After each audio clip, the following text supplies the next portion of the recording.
Continue with Surat Okay, hold Al-Baqarah. on 1 second. I don't think the voice is on. Hold on. Oh. I have to start over. Hold on 1 second. Continue with Okay, hold on 1 second. I don't think the voice is on. Hold on. I have to start over. Hold on 1 second. Oh yeah, it's on. I'm sorry. Go ahead. Oh, okay, that's okay. I'll continue.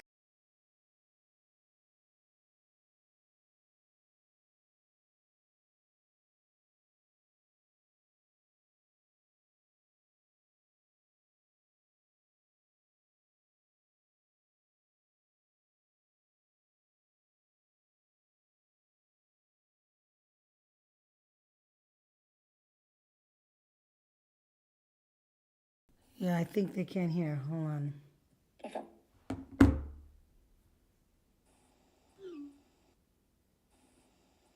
Let me see. Hold on a second.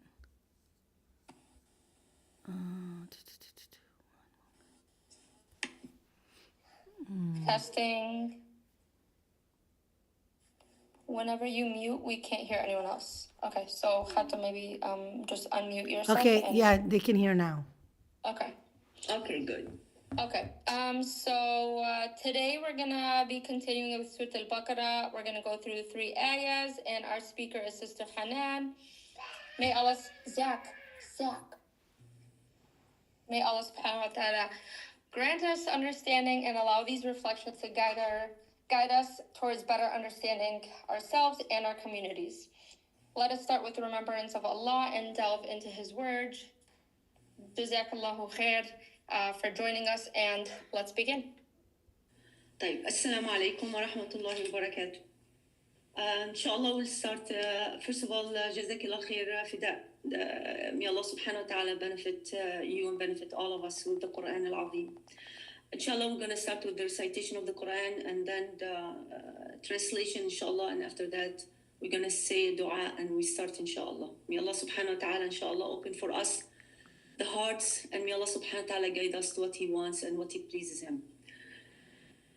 أعوذ بالله من الشيطان الرجيم بسم الله الرحمن الرحيم ولو أنهم آمنوا واتقوا لمثوبة من عند الله خير لو كانوا يعلمون يا أيها الذين آمنوا لا تقولوا راعنا وقولوا انظرنا واسمعوا وللكافرين عذاب أليم ما يود الذين كفروا من أهل الكتاب والمشركين أن ينزل عليكم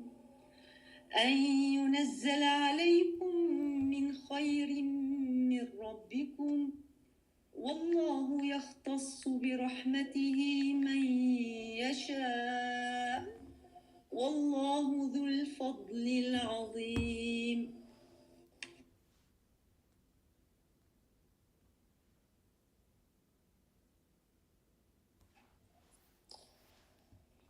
If only they were faithful and mindful of God, there would have been a better reward from God, if only they knew. O believers, do not say ra'ina, but say unzurna, and listen attentively, and the disbelievers will suffer a painful punishment. The disbelievers from the people of the book and the polytheists would not want you to receive any blessing from your Lord, but God selects whoever He wills for His mercy, and God is the Lord of infinite bounty.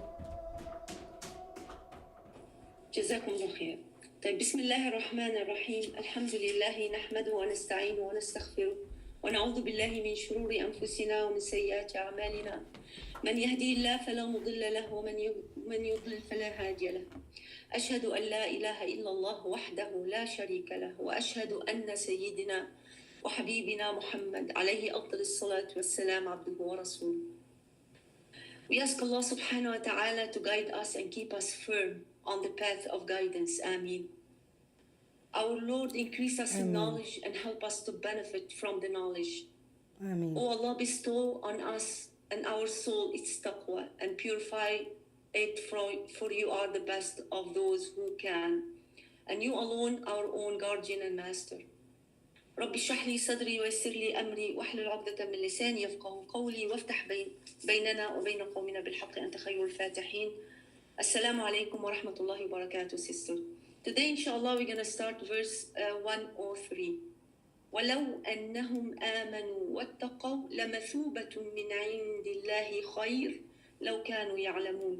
And had they believed and been God-fearing, then most surely the reward from God would have been far better if only they were to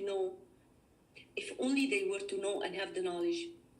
طيب, Allah subhanahu wa ta'ala say, had they believed and been God-fearing. Who are they that Allah subhanahu wa ta'ala is talking about in that verse? And believe in what? Subhanallah, who are they? They are the people of the scriptures that we have been talking about for the past few verses. When Allah subhanahu wa ta'ala, those who got the message from their prophets and the revealed book and the scriptures, and what did they do with it? They cast it behind their back as if they don't know, as if this is not of a value to them. Have they believed? Believed in what? Believed in the guidance and the value of the book given to them. They did not cast it behind their back as though they did not know to be true.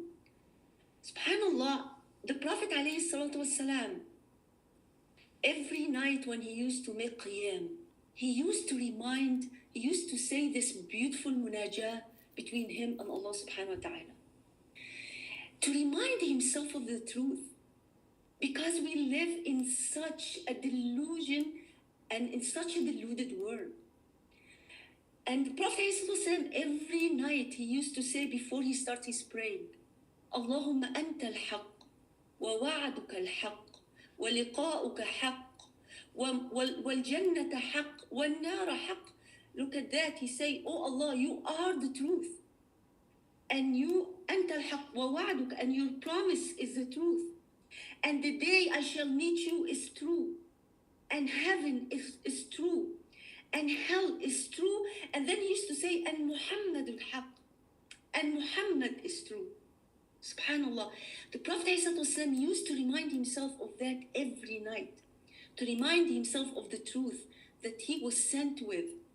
And to tell us every night, remember that this is the truth and you have to live by that truth.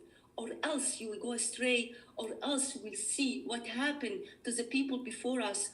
And when they decided to cast the book and not to regard it, with their heart, with their soul, and not to follow the guidance. Subhanallah, if they just believe that Allah subhanahu wa ta'ala wants the best for them, and if that Allah subhanahu wa ta'ala is their guardian, is their ally, He is the only one that really possesses the knowledge of the unseen and the knowledge of the hearts. What happened when we don't follow the truth? What happened when we forget? When we forget, subhanallah, that truth, and we leave behind the only source of guidance? What happened when we shift, subhanallah, and when we shift from what we believe is right because we feel like it doesn't solve our problem? When you ask young women, when I talk to young girls and young women, why don't you pray, or why don't you read the Quran, or why?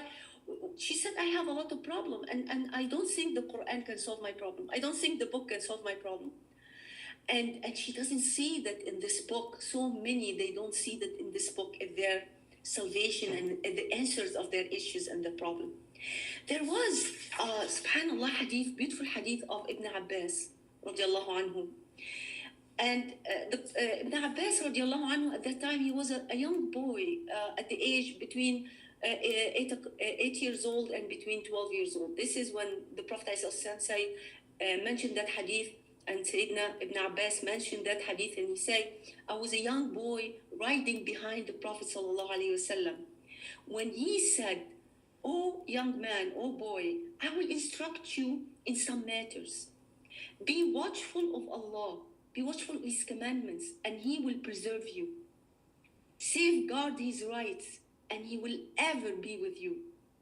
If you ask, beg Allah alone, and if you need assistance, supplicate to Him alone for assistance. Every day in our salah, we ask Allah subhanahu wa ta'ala for his assistance. We ask Allah, we say, إِيَّاكَ نَعْبُدُ وَإِيَّاكَ نَسْتَعِينُ.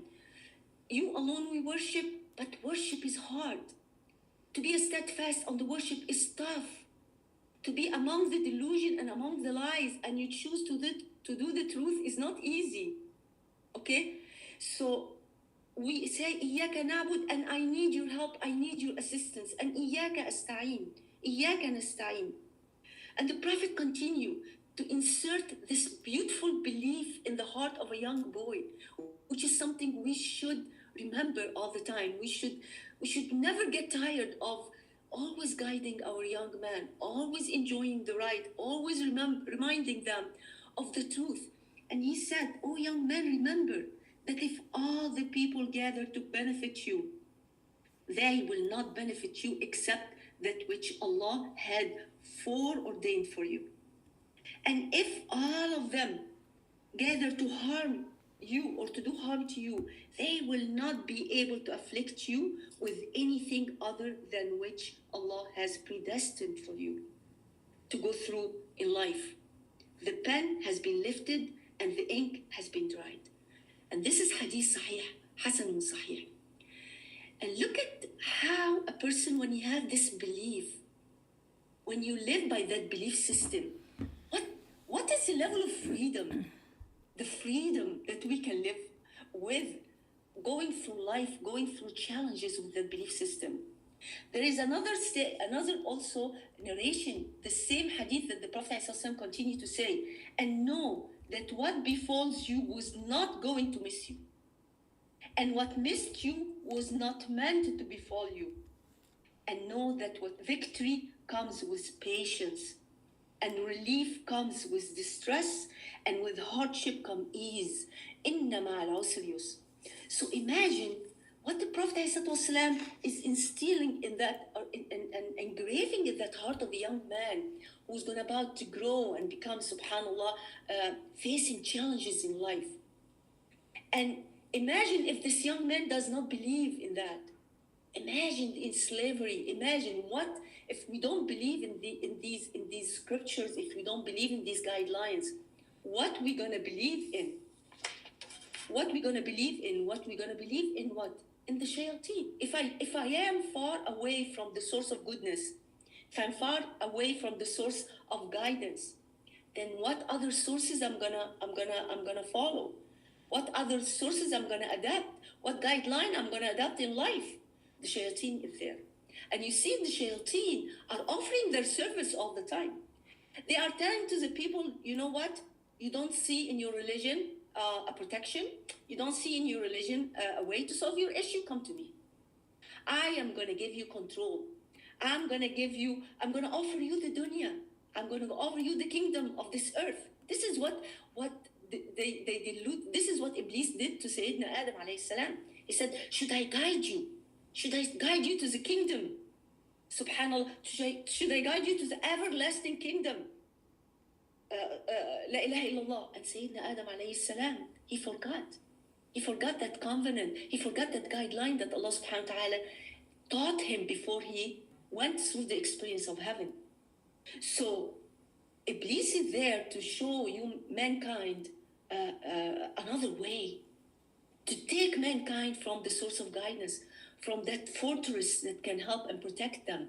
وَلَوْ أَنَّهُمْ آمَنُوا, if they just believe, subhanallah, if they just rely on Allah subhanahu wa ta'ala, His names. Unfortunately, we believe that God exists. We believe that God the creator. But many of us, we don't believe in His names. We don't believe in His attributes. We really don't believe that. We don't trust that. And this is something extremely dangerous. Subhanallah. So the shayateen will take, and this is what Allah subhanahu wa ta'ala described and give us a glimpse of those who cast those guidance and this guidance behind their back, and they follow the shayateen's guidance. And because they follow the shayateen guidance, what the shayateen led them to? They rely on magic, and they rely on sorceries, and they rely on those spells to give them what? To give them control, to give them power, to give them richness, to make people afraid of them, subhanallah, to be able to have some level of deluded certainty, because we're always afraid of what we don't know. And we don't like to live with uncertainty. Yet Allah subhanahu wa ta'ala, He's telling us all the time that dunya, subhanallah, and it's everything that God created in dunya is variable. And every day Allah subhanahu wa ta'ala say, وَكُلَّ يَوْمٍ هُوَ فِي شَأْنٍ. Every day Allah subhanahu wa ta'ala, subhanallah, in different, everything is variable around you. Today we're alive, tomorrow we're dead. Today we're healthy, tomorrow you can get sick. You see a person who was rich, tomorrow he can get poor. There is uncertainty all around us. Then where is the safety that we can rely on? What is my anchor to go through life strong, and to go through life without fear, and to go through life feeling strong to face the challenges and navigate through the challenges of life? What can give me that anchor? Only with Allah subhanahu wa ta'ala. What about if you don't believe that? What about if you don't reach that level of taqwa and you don't look for the shelter, the true shelter? The shayateen will open their service to you, and the shayateen will take us. And what the shaitan is the utmost, the utmost aim, the utmost goal of shaitan, he will lead you to what? The utmost goal is kufr. Khalas, there is nothing after kufr. Allah subhanahu wa ta'ala say, إِنَّ اللَّهَ لَا يَغْفِرُ أَنْ يُشْرَكَ بِهِ وَيَغْفِرُ مَا دُونَ ذَلِكَ لِمَنْ يَشَاءُ. Allah subhanahu wa ta'ala say, Allah subhanahu wa ta'ala will never forgive mushrikeen, will never forgive those who associate with him as kufr. Khalas? Disbelievers. But he will forgive everything after that. Whatever you do, while you believe in God subhanahu wa ta'ala, while you rely on God, and we're going to talk about that in such a beautiful way Allah subhanahu wa ta'ala describing. So you see that even when you are attached, so they get attached to dunya.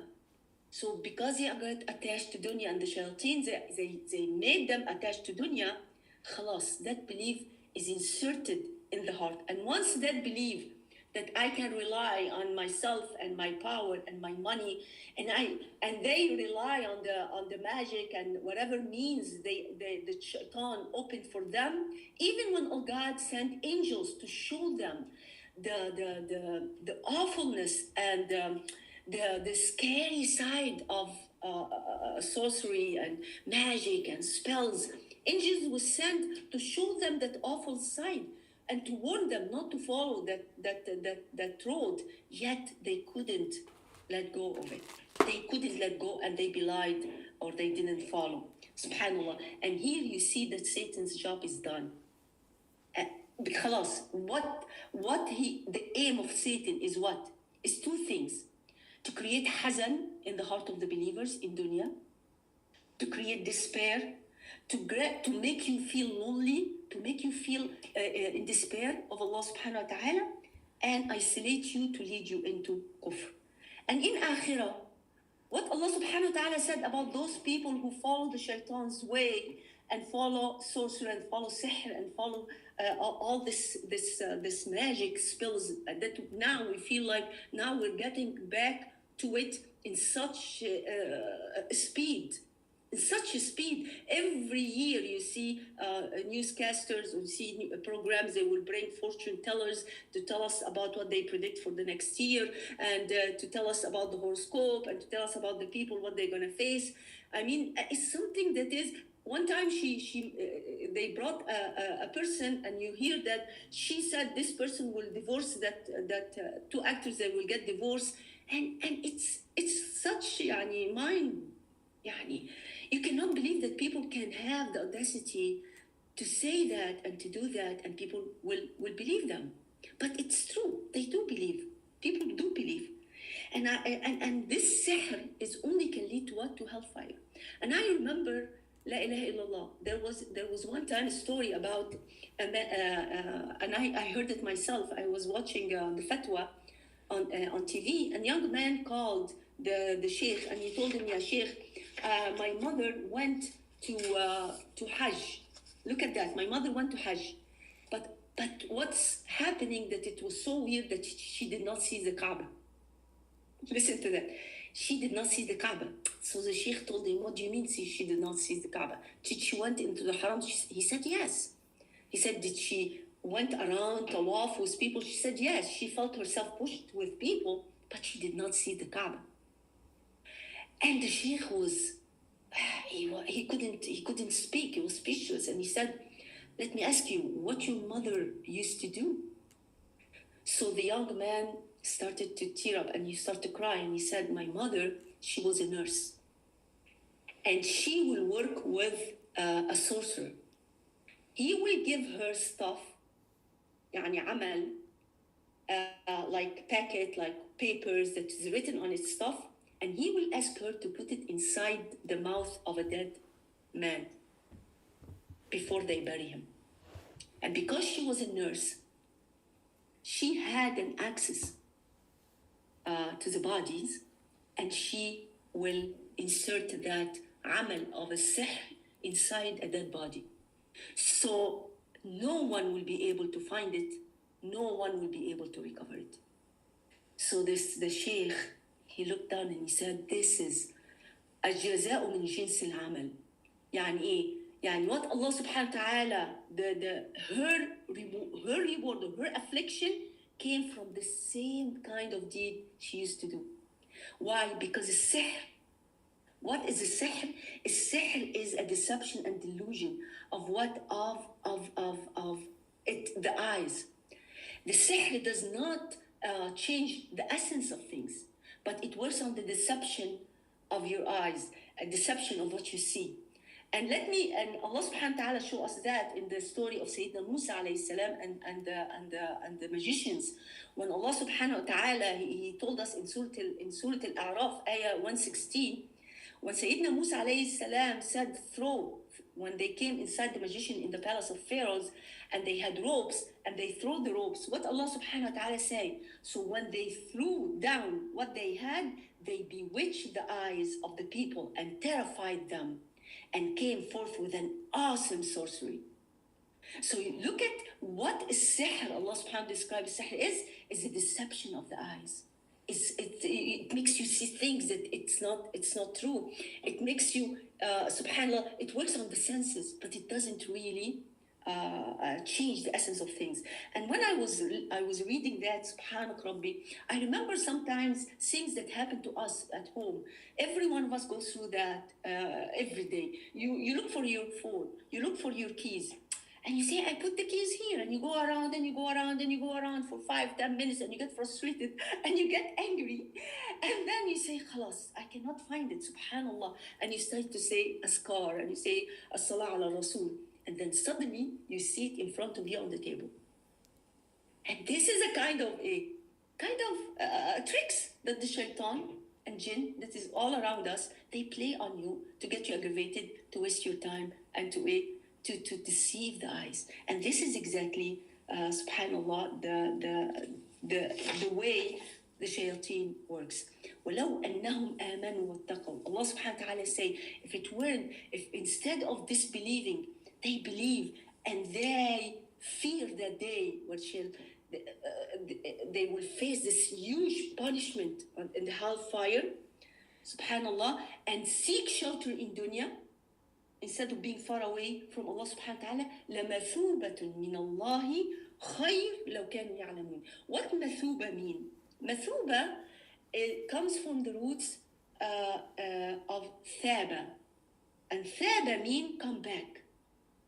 And comes from the root thawab. And thawab mean great reward. And also come from that root thawb. When you say the thawb, I'm wearing the thawb, mean the garment which cover the body. So you see the person who believe and seek shelter with Allah subhanahu wa ta'ala and enter this fortress holding Allah's hand all the way through the challenges that causes him fear and causes him pain, and ask Allah subhanahu wa ta'ala to help him through all the challenges of life. What happened when you are going through that? They say you gain 3 things. لَمَثُوبَةٌ. 3 things. First thing is thaba. You are always repenting to Allah subhanahu wa ta'ala. You come back to Allah subhanahu wa ta'ala every time you go astray. Every time shaitan tricks you, every time you do something wrong, Allah subhanahu wa ta'ala, you see yourself coming back to Allah subhanahu wa ta'ala very quickly. Also, the second thing, it gives you thawab and reward, the mathuba, that Allah subhanahu wa ta'ala will help you to agree. The person who is with Allah subhanahu wa ta'ala, you see all he cares about is his afterlife. All he cares about is doing reward and work with Allah subhanahu wa ta'ala and work for his afterlife. And this is, he wants to do good all the time. And when we do good, what happened?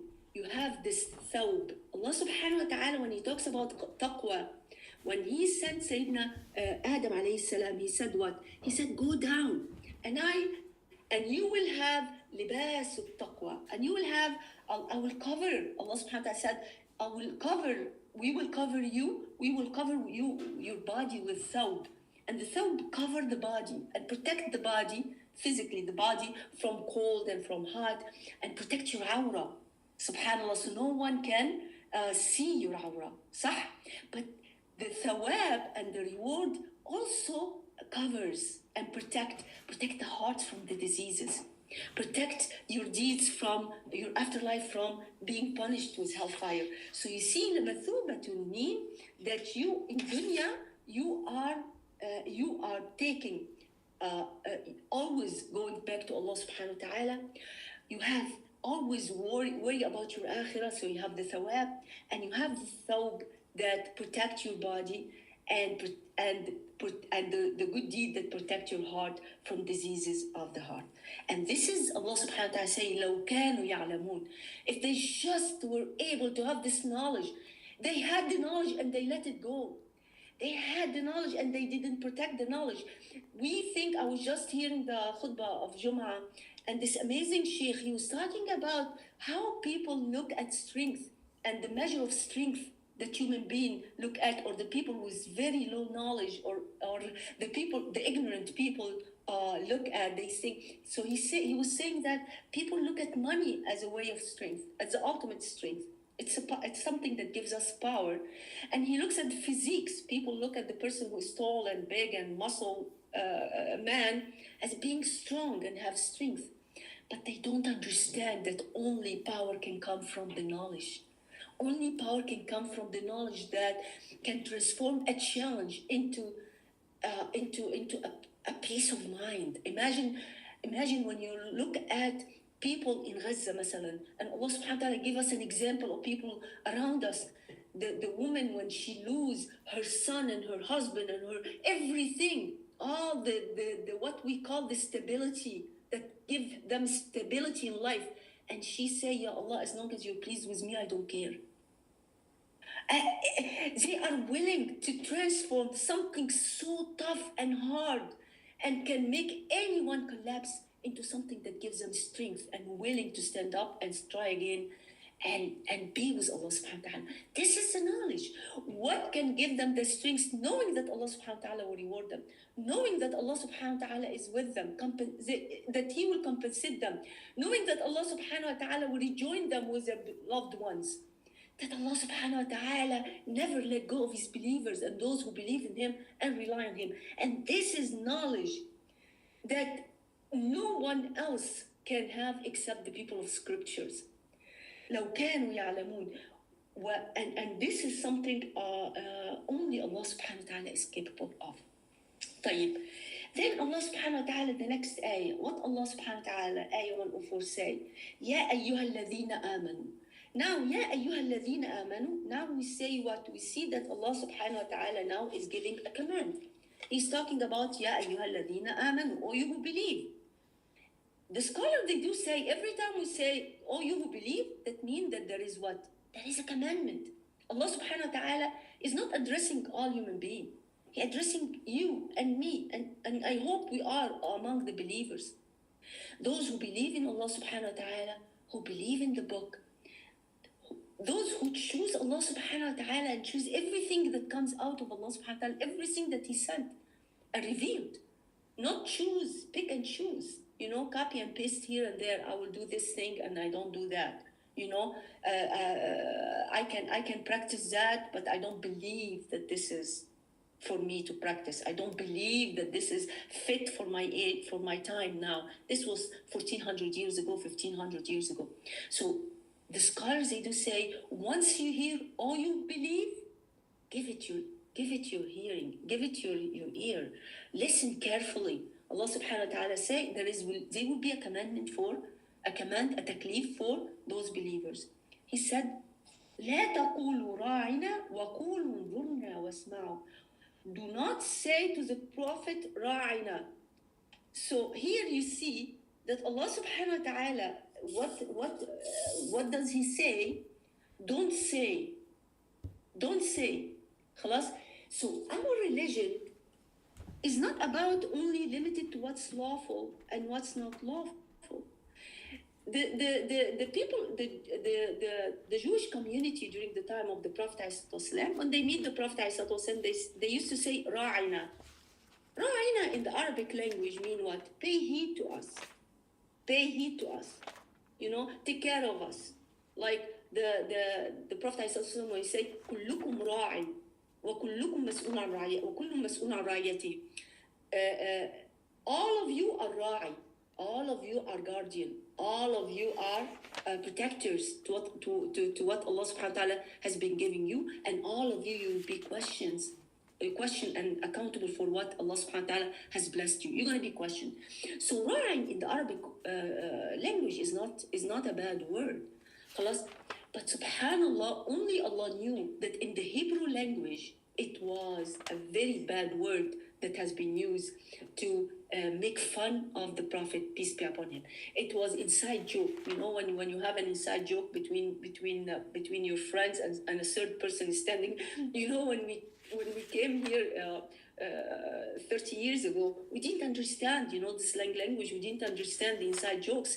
And people can make fun of you and you don't know. You don't understand anything.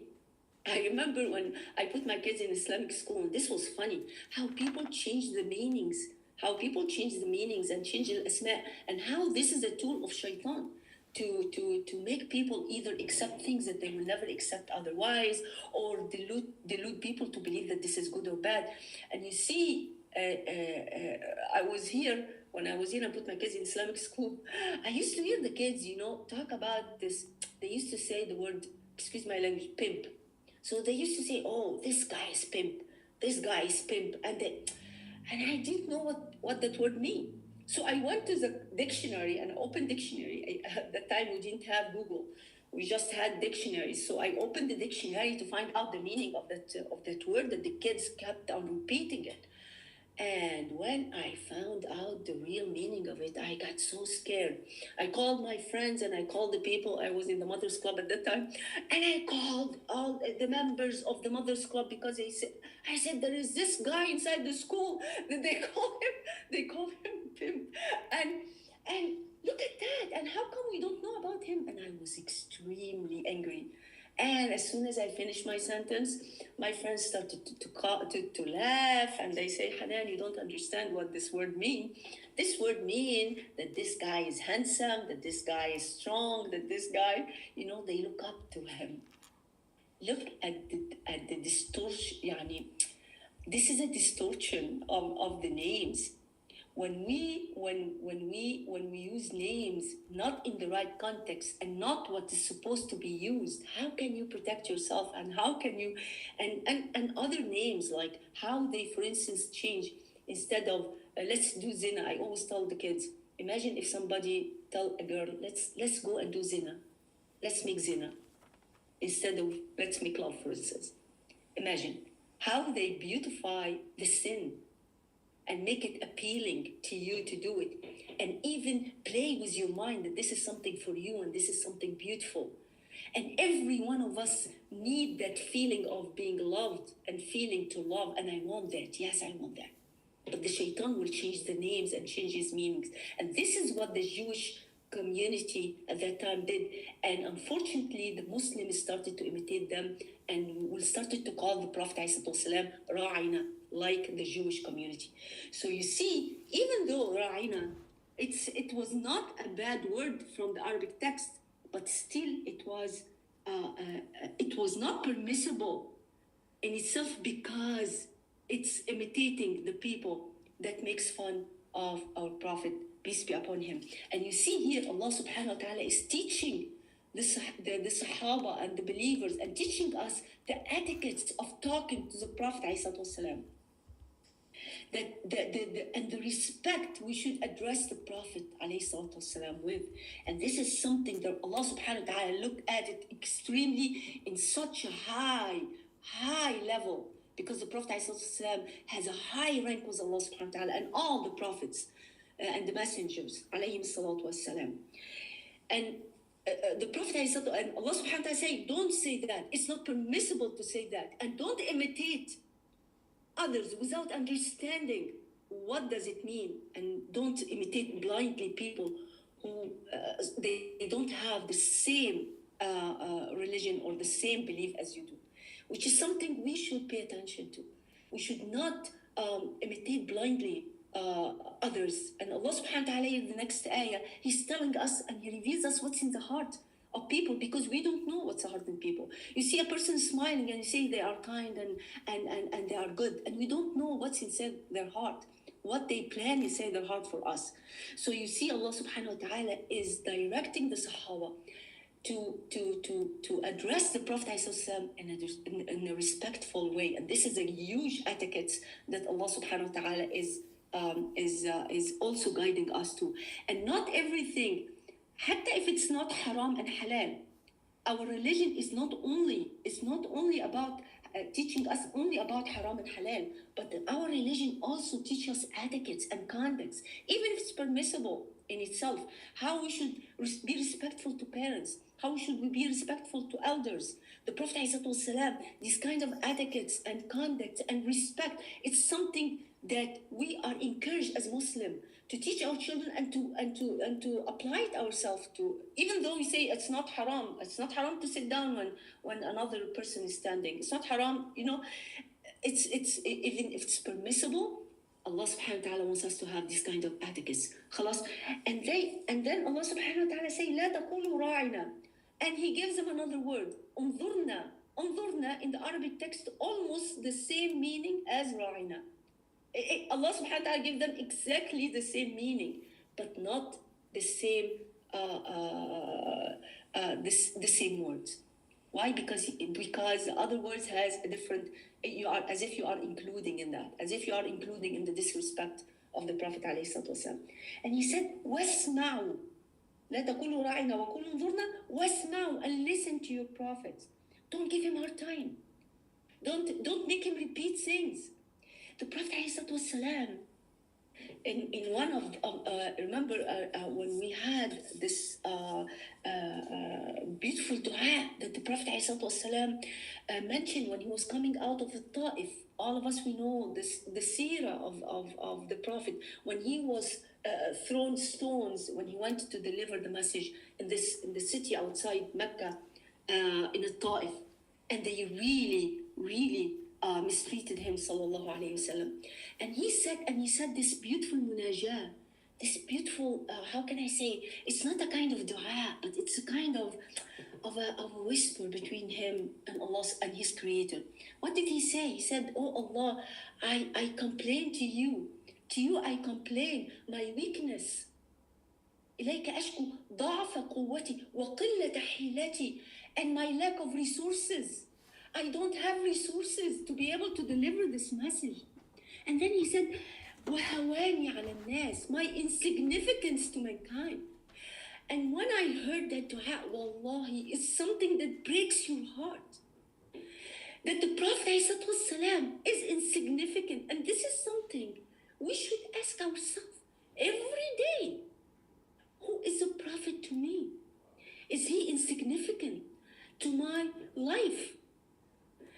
Subhanallah, do I care to follow his sunnah? Is he insignificant to my family? What did we do to make him number one in our life? To make him our model, our role model? Subhanallah, it's so tough. So Allah subhanahu wa ta'ala say, isma'u, listen. Why? Because he's the only one who's going to guide you to the light of guidance. It's his sunnah that is going to save us on Day of Judgment.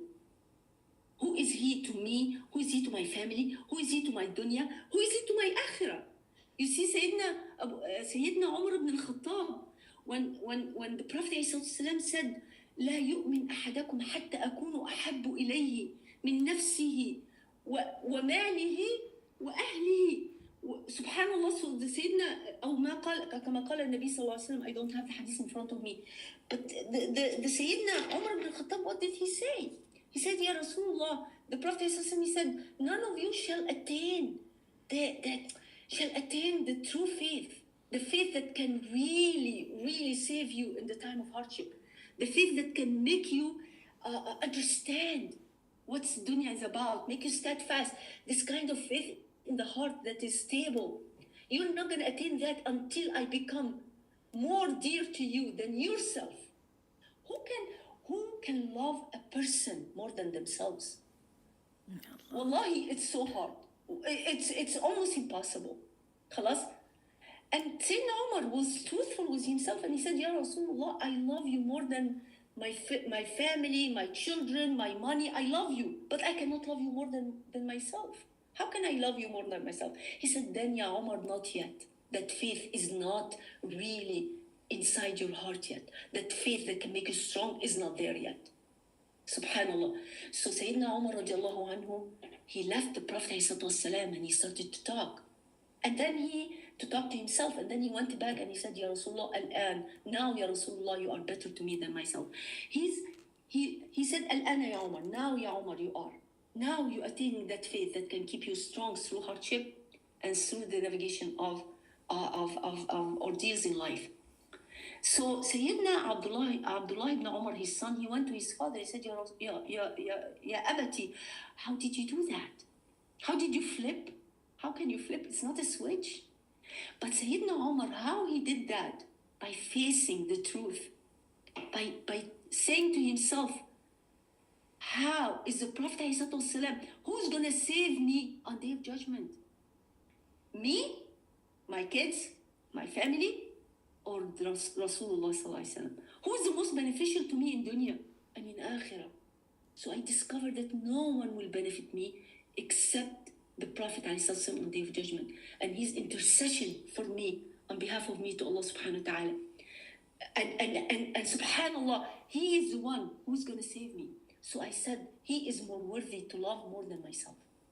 So look at, and when we have that kind again of belief system, and we try to work on that belief system, follow the sunnah of the Prophet ﷺ, be mindful of his sunnah, read about his story, and try and love him. Even the Prophet ﷺ, he said, love Allah subhanahu wa ta'ala for his blessing that he bestowed upon you, and love me for the love of Allah for me. Look at that. He told the Sahaba, and he left this beautiful hadith. Don't love me because I deserve that. Okay? You don't want to love me. Don't love me because I deserve that. Love me because that Allah loves me. And Allah will love whoever loves me. And this is something so beautiful. And the last one, ما يود الذين كفروا من أهل الكتاب. I have 15 minutes, inshallah. I'm going to finish in 5 minutes, and then I'll leave question and answers. ما يود, the ayah number 105. ما يود الذين كفروا من أهل الكتاب والمشركين أن ينزل عليكم من خير من ربكم. Now Allah subhanahu wa ta'ala is revealing to us and revealing to the Sahaba something they don't see. He is the only one who sees the heart. He is the only one who knows what's inside the heart of the people who smile and do good and makes you believe that they care about you. He said those people who disbelieve among the people of scriptures and among the idolaters wish that nothing good would ever be sent down to you. What is the good that they don't wish them to have? It's a revelation. There is no goodness better than the revelation. There is not, to be among the Muslim, to be among the team of Allah subhanahu wa ta'ala on Day of Judgment. Allah subhanahu wa ta'ala, he will call on his team, and the shayateen will call on their team. And that day, you will love to be among the team of the Prophet ﷺ and among the team of Allah subhanahu wa ta'ala. So they would love you to have the dunya, but don't get this revelation. Don't believe in that revelation. Why? Because they cannot do it themselves. They are so jealous of every Muslim and every believers. During the Sahaba and now, everyone. Subhanallah, there was a statement that was I read in one of the books about a girl who came, who she was born and raised here as a Muslim, but she was far away from Islam. Second and third generation, never taught Islam. She said, I was traveling through a small town in Turkey, and when the divine spark of faith reignited within me, like lighting. Look at what she said. All it took was my eyes to fall upon a woman who was drowned in her worship of God. I watched her pray in an old 17th century animal barn, as if nothing in the world existed but her divine lover. She said that Helwa, her name was Helwa, she said, she was the first person I had ever seen in my life that not only prayed, but she herself become the prayer. Look at the power of that word, of those words. That she was so immersed in her prayers, in her talking to Allah subhanahu wa ta'ala, in her dua, in her bowing, in her prostrating. She said, I've never seen a person, not only she was praying, but she become the prayer. She had everything, she said, my soul had been seeking. SubhanAllah. Everyone that smile and you think that they have the dunya at their feet and the fame and the power, they will always have this emptiness. And Allah promised this emptiness will continue to be inside man's heart until they get to know Him and until they get in touch with Him. Subhanallah. And this is something that Allah subhanahu wa ta'ala promised. Those people, they envy every believer because they cannot let go of their desires. They cannot let go of their God, the hawa of the God. And Allah subhanahu wa ta'ala say, وَاللَّهُ يَخْتَصُّ بِرَحْمَتِهِ مَنْ يَشَاءُ. But it is God who singles out for His mercy whoever He so wills. Allah choose whom He give the mercy to. But what you're going to do with the mercy, this is the question. Tony Robbins, and this is my last story. Tony Robbins, he said one time I was going out of, who is Tony Robbins? He is a millionaire coach, a life coach, and he does seminars with people with tens of thousands attend his seminar. He said one time I was going out of the seminar and it was night and I saw a beggar. And the beggar look at me and he saw that I have a coat and I look rich. He kept after me and said, just give me a quarter. Just give me a quarter. So I was shocked that he looked at me and I looked rich and yet he's asking for a quarter. So Tony Robbins that's this guy, he said, you only want a quarter? He said, just a quarter. I don't want except this quarter. And he said, are you sure? You only want from me a quarter? He said, just a quarter, the beggar. So he said, I took out my wallet and I always have hundreds in that wallet. And I have different dollar until I have the dollar bill. So he said, I opened the wallet and I made him see the $100 bill and the $50 bill and the $20 bill and the $10 bill and the dollar bill. And then I took a quarter and I gave it to him and I walked away. And he said, people are like that man. They have the opportunity. He said, if he would have asked me, I would have given him hundreds of dollars bill I had. But he asked for a quarter. Isn't that amazing that we are like that beggar? We have treasures and we ask for a quarter. We have heaven. Rasulullah he said, you have heavens as big as the seven skies and subhanAllah, and you only ask. Maybe we don't ask for heaven much. We don't ask for the Firdaus. We don't ask for the highest level of heaven. Why? Don't you think that God is rich? We go through trials and we want Allah to alleviate us, but we are not patient to understand the wisdom of Allah subhanahu wa ta'ala. This is something, by the way, I say myself, not only you. And alhamdulillah that Allah subhanahu wa ta'ala is giving me the opportunity to talk to that as if I'm here. I am talking to myself with you. But I ask Allah subhanahu wa ta'ala to grant us the highest level of heaven and ask Allah subhanahu wa ta'ala to open her heart. And I'm sorry, we have 9 minutes left. Okay. I'm gonna leave the chat. Jazkallahkheir. No, Hanan, so I just wanted to give a comment. That I think it's very important that you said. It was about the Prophet Muhammad Sallallahu Alaihi Wasallam, that we have to love him more than ourselves. And I totally agree that a lot of people don't understand that. And it's because I feel like the mothers should instill that in the children when they're young. As coming from a Christian background, I had where we used to learn the Prophet's stories and learn about the Prophets so dear, so much about their stories to understand.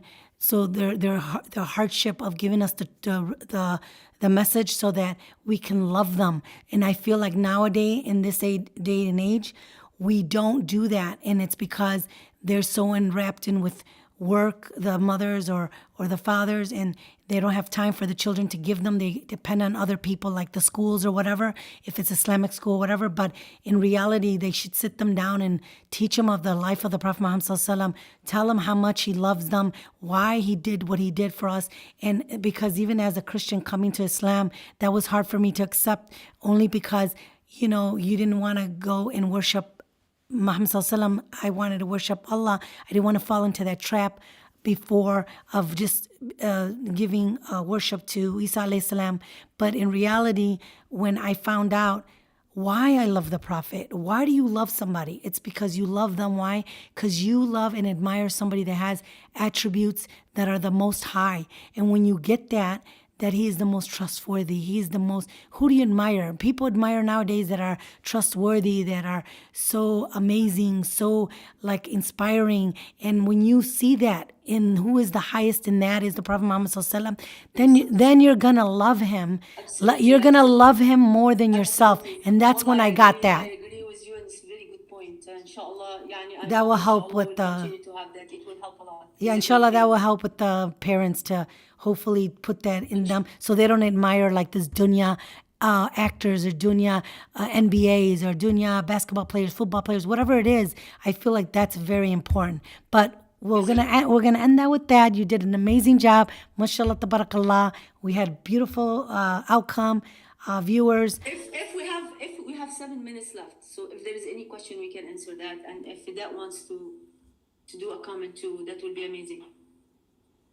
I was actually just gonna piggyback off of what Khater just said when you mentioned like the Prophet about, you wake up in the morning and you're thinking, or you should ask yourself, like, what am I doing to incorporate like sunnah into my life and stuff? And as a mom, like, it makes you, it's a good reminder, because then you're thinking, like, for my kids even, like, what am I doing to even instill sunnah in their life and like give them a reminder.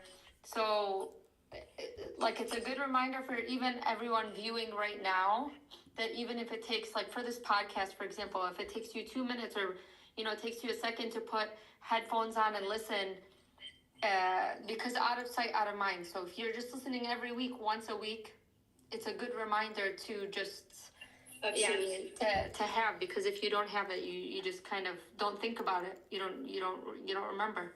MashaAllah, Allah Jazkallahkheir. Is there any question? And that goes back to also what Hanan said in the beginning, that, if you don't have something to remind you of Allah, that you can go, you can, then the shaitan starts coming in and starts to tell you things. But when you have this reminder of this, the Tafseer of the Quran is so beautiful that if you have this reminder from Allah, it'll make your iman higher, more stronger, and then he cannot go into that barrier of trying to waswas or trying to guide you a different way.